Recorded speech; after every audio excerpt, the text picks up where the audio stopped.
This right here is the Elgato Prompter, a teleprompter made by Elgato, the capture card company, of course, designed to be used mostly at your desk for live streaming. It features a pass-through kind of one-way mirror reflective glass kind of setup, and then a variety of options to mount it to your camera, typically on the lens itself or in front of the camera with a plate, and it has a few different mounting point options on the back and the front to mount it how you wish. And then it's got a mirrored screen here that connects via USB-C to your computer and uses with the Elgato Camera Hub app to display scripts for teleprompter usage, or you can use it as an actual display to pull up guests when you're video calling so that you can maintain eye contact with them, or your live stream chat, things like that. This is the Prompter XL.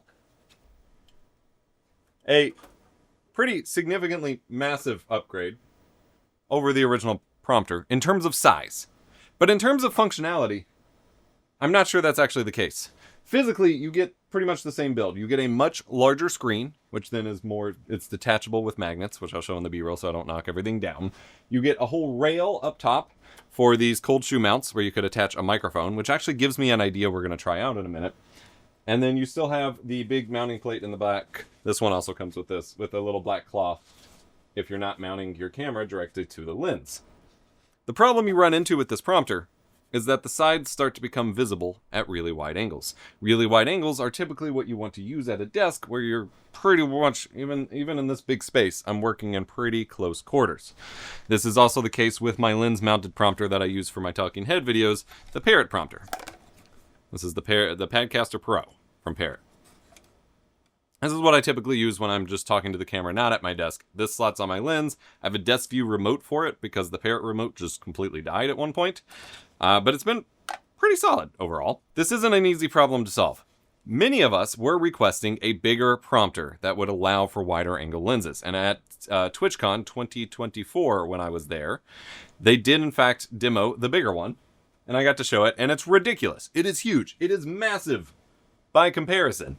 But it doesn't actually allow for much wider of a lens. Because of the angle of the glass and everything else, you can only go so wide. That's just physics. There's not much more you'll be able to do about that. So then you run into some other problems when you start making it bigger, however. If we turn the camera here, you can see here I have it mounted on the Elgato multi-mount, which was never a problem for the original prompter, as it's nice and small and tidy. But with the bigger prompter, the weight is way back here off the edge, and it's just physically larger and weighs more. And so I had to add a second little articulating arm here to support it in the back so that it didn't keep falling over, throwing my camera off, smashing into things or whatever. So then the question becomes, if you're not using a wider lens, what is the advantage of having the bigger prompter over the little one? I love this little prompter. I have a couple of these now. I've had them in a few different scenarios. And other than the fact that it's much harder to hide this in a setup, I like setting up setups like my retro desk or whatever, where I have cameras placed, but they blend in a little more into the surroundings so it doesn't ruin the vibe, whereas a big honking teleprompter makes it very difficult to hide. Other than being more difficult, I love these things. The script software has come a long way. It used to be a little annoying. These days they do have a voice sync where it picks up your microphone as you're reading the script so that it can follow along. It is not perfect, but it does a pretty good job. I'm pretty stoked with it overall. These days it is a pretty solid piece of software, and it works on Mac, which is great because my main work computer here is a Mac Studio. The reason you would want it is mostly down to where you're going to use it. If you're at a big talking headset like say Gerald Undone or Wendell from Level 1 Techs or whatever has, this bigger setup is going to be what you want. That's going to be the kind of thing where you can be further back, see more clearly, and have a bigger view. Or if you're doing a 2-person, 3-person podcast setup and you've got cameras really far away and you want them to be able to see guests and things like that, the bigger thing is going to be better for visibility's sake. But at a desk, I'm not sure it makes sense. I have been using this for, 6 months now, and I love it. But it does create issues with regards, like this is blocking the view of some of my big display here. And I have a giant display, that's my fault. But the physicality of it does become a problem such that I am going to be taking it down. And I'm either switching to no prompter at all, which will be a downgrade. I do use it for scripts, for keeping notes up when I'm recording my courses or whatever, but I kind of like the idea of being able to get a little bit more intimate with my angle, or I'm switching back to the smaller one. I don't think it does anything wrong. It is more parts. The screen, I had a lot of trouble for a long time, and now it's not going to do it. Yeah, it's not going to do it now. That's hilarious. I must have fixed it. I had a fair bit of trouble getting the screen part, which detaches on this one, staying together. The screen itself is a magnet, so you can actually pull the monitor off and just use it. You could have it set to mirror back, and you got a free display. It doesn't have any mounting points, unfortunately, which is a massive, longevity issue. You would need the magnets here or another solution for mounting it, but the physicality of it is just a lot. I think if you have a static angle talking head set, it is perfect for that. I don't personally work in an environment where I get to do that. And so I tend to navigate towards the Padcaster Pro for most of my scripted talking head stuff. This is because the convenience factor of throwing my phone up, tossing this on my lens and stuff outweighs needing to be tethered to a computer as the Elgato Prompter does.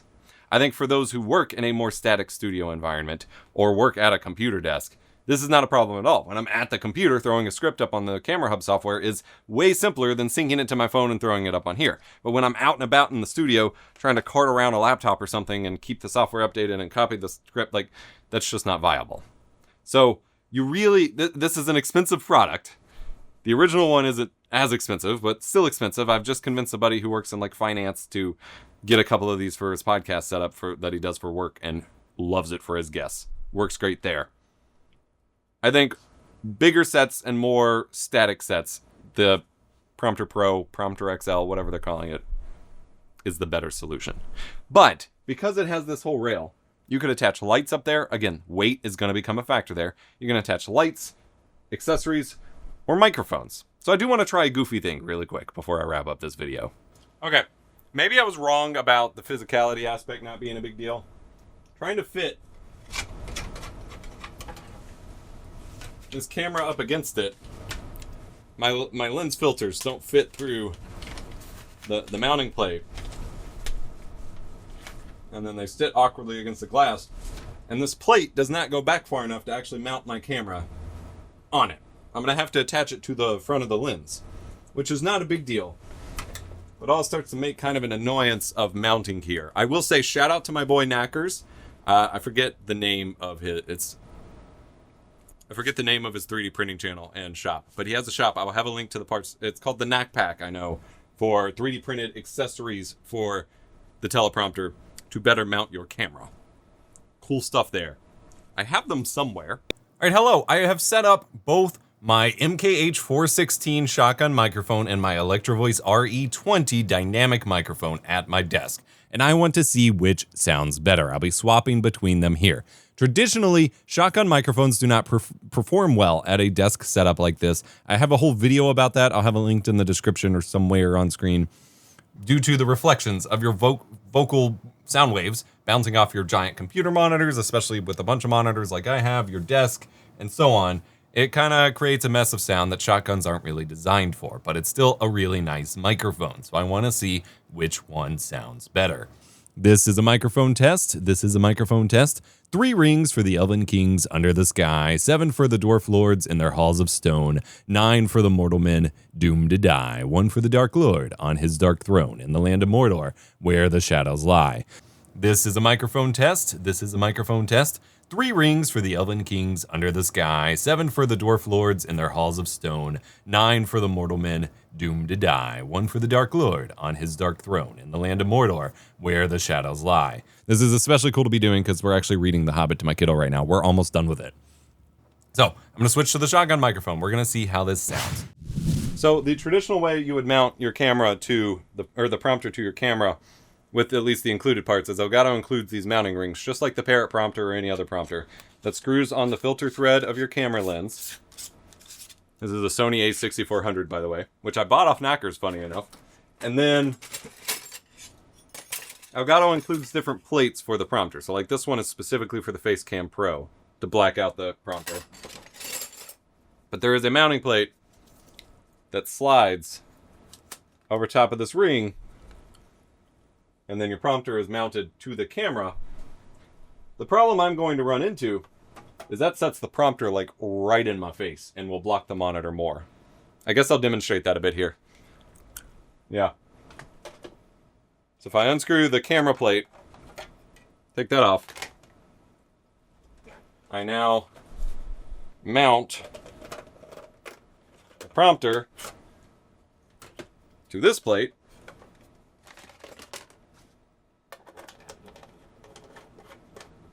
then mounts to the camera itself, which is pretty handy, pretty clever.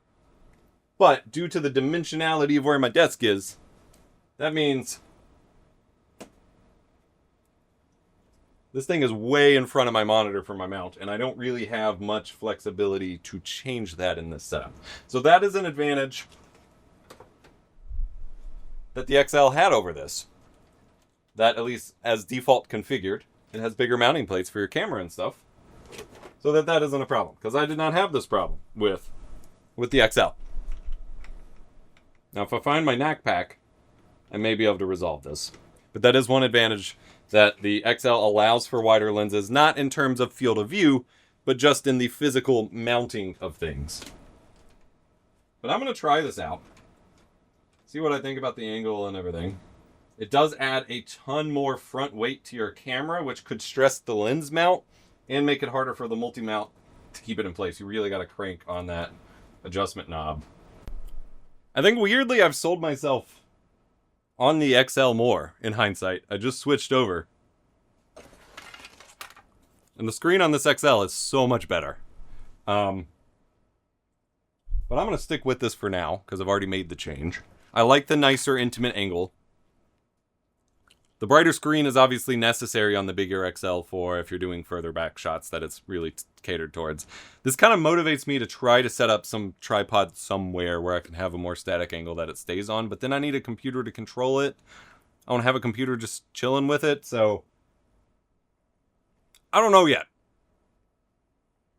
I didn't expect to be so sold on the XL. I don't think I'm keeping the MKH416 at the desk. The reflections are just too obvious, but I like the nice intimate angle that I got on the A6400 there. Lots to think about. Lots to think about. Go check out Knackers' camera. The mounting would have been simpler here had I found my hardware from Knackers. I found it. Okay, so knackhabitat.com. I can't believe I'm spending this whole video shouting out Knackers' stuff, but he has put, at this point, years of work into designing 3D parts for the Elgato Prompter and other things. He's working on like monitor mounts, the NAC back. And so we've got extra parts here to make bigger cameras work on the prompter, to extend the mounting plate, to make it easier, to solve a lot of these problems. So go check them out. I don't know when else I'm going to tear apart the prompter to mention it again, so sorry, but go check it out.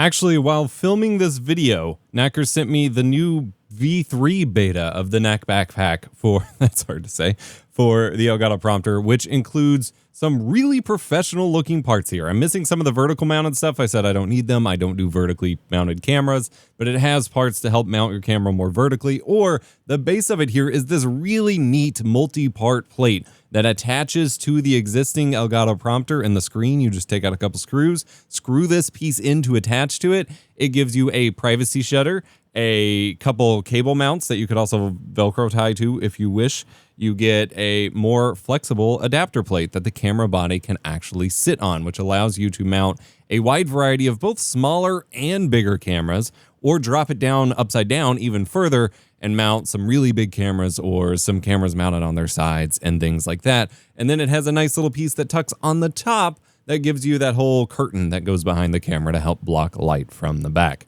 Really awesome stuff. I will have a link to it in the description below.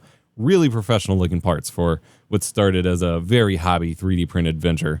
I'm super impressed.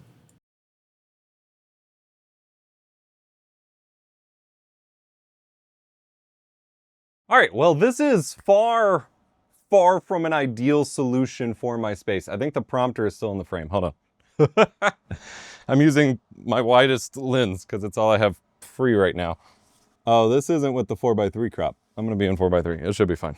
This is far, far from the ideal solution for my space. There are reasons this will not... Is it focusing on me? I guess it is. I turned down my aperture. There's reasons this won't necessarily work for my given space, but as a demonstration, I've set up the Prompter XL with the Canon C80 on a tripod in a position where I might be able to permanently host videos. And I have it connected and the camera connected to my MacBook with 2 USB-C cables, and then the MacBook is displaying the UVC output of my camera to the prompter so I can see my preview. I really don't think it's focusing on me. Yeah, it doesn't want to stay on me. Well, whatever. This is a scenario where I would need a lot of changes to make this work permanently. It could work. This would be great to just kind of sit here and chat. You have my set in the background. It would be mostly blurred out, assuming it focused on my face. It would be mostly blurred out so you wouldn't have to see most of my mess. You get the cool vibes of the space. It could work. There are things here that are in the way, and this has really disrupted my entire flow, and getting a light over here is obnoxious, but I could ceiling mount a light. This was supposed to be one of those I can't let anything go, this is ridiculous, we're not going to do this setups, and now I'm convinced I need a big old light right here. Maybe I could get Aperture to send me their new dome light or something to ceiling mount, because this would actually be kind of sick. Actually, I don't even think my camera's recording anymore. No! Well, I hadn't intended on this being a real setup, but maybe it will be. This is an example of the kind of thing that this is perfect for. Because if I ceiling mount, or if I leave it here, I'm set up, I can just come record a video. The only problem is needing to be tethered to a computer. And needing better video preview. Like, I'd need a separate recorder and monitor to control here. I'd need the camera to be AC powered instead of battery powered. And then I'll just recorder and preview myself and then script from my MacBook. You know this is probably doable. Damn it. And otherwise, let me know what you think about the Prompter XL in the forums linked in the description. I know this is not the most in-depth review. For the most part, it's the same thing as the original Prompter, which I've already covered in depth in a video. I'll have it linked below as well. It's just bigger. There's a couple little things like the screen bow ties a little bit because of the plastic. It kind of bows a little bit, but it's not super distracting. I know a lot of people wanted the XL as like a dedicated monitor instead of even having a monitor. And I don't think I'd use it for that. It's clear, it's sharp. I don't really see through it since I have the black cloth behind it, but I don't see myself using it for that use case personally. But if you wanted something like that, I guess maybe this is the option for you. Maybe for like tutorials, you have a dedicated tutorial setup and it's just the prompter, so you're always looking at it. Maybe that's cool. I'm not a huge fan of the like dead-eyed angles though, so I don't know, man. I'll have it linked below. I'm stoked on it. It's still a powerful tool in your workspace for monitoring chat while you stream and not having to deal with extra monitor clutter, for teleprompting in general, maintaining eye contact during interviews or video calls. It is a powerful tool.